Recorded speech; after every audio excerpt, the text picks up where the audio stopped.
Hello ladies, happy Sewing Tip Tuesday. This is Juanita the Sewnista, and I'm here to help you to learn to sew straight lines using the guides either on your throw plate as well as in addition to a handy little tool that you can add to your sewing essentials.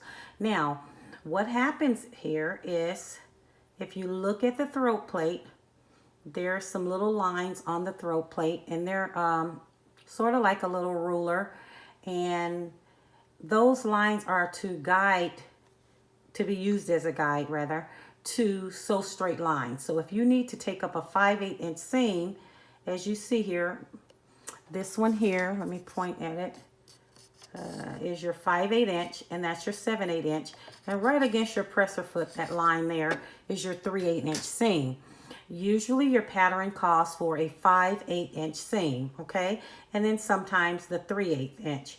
But let's just say that you wanted to sew a straight line. So you would basically take your fabric right sides together and you would place it right there on the 5/8 inch guide, the lines that are there. But then, as being a beginner sewer, sometimes people have a problem still using the lines right there and getting a nice straight seam stitch. So what they have come up with is this handy little tool guide that you see there, which is a magnetic seam guide. Okay, so it kind of adheres and attaches to your throat plate as long as it's metal, of course, and then you're able to line that magnetic seam guide up with the lines of the width of the seam that you're going to be doing. So you would basically simply, remember it's just a magnet on the back, and you would just line it up here because we're going to do a 5/8 inch seam. Let me make sure I got that right. Get that in there, you see? And it's lined up at the 5/8 inch, okay?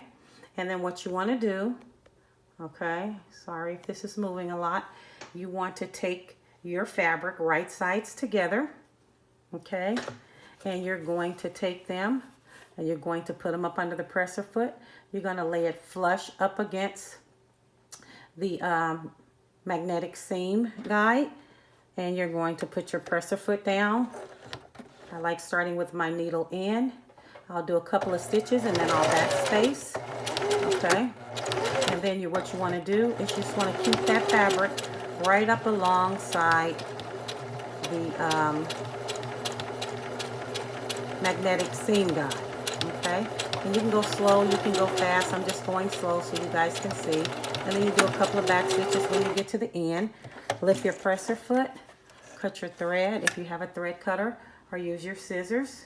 And then what happens is you've sewed a nice straight stitch. You see there? So you have a nice straight stitch using your magnetic seam tape. And then I'm going to open this up. Let's see here. Hold on, you guys. I'm going to open it up for you so you can see what your seam looks like. Let me just get that other part open there. So here we go. Okay, so there's your nice straight seam that you just sewed. Okay, and this is what the seam looks like. Hope that's not too close. I'll just lay it in there. So that's what your seam looks like, and then you would iron that seam open, of course. Okay, but anyway, I did post the link to click on so that you can purchase your magnetic seam guide off of Amazon. I like using Amazon because they can just deliver it right to my door.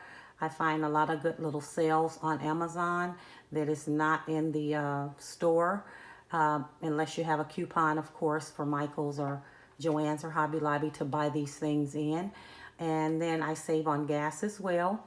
And so that's kind of why I always put out the Amazon links in the group, because I've kind of price compare and I found the best deal, and I want to pass those deals on to you as well. So once again, this is Juanita the Sewnista. Thanks for watching Sewing Tip Tuesday, and until next week, see you later. Bye-bye.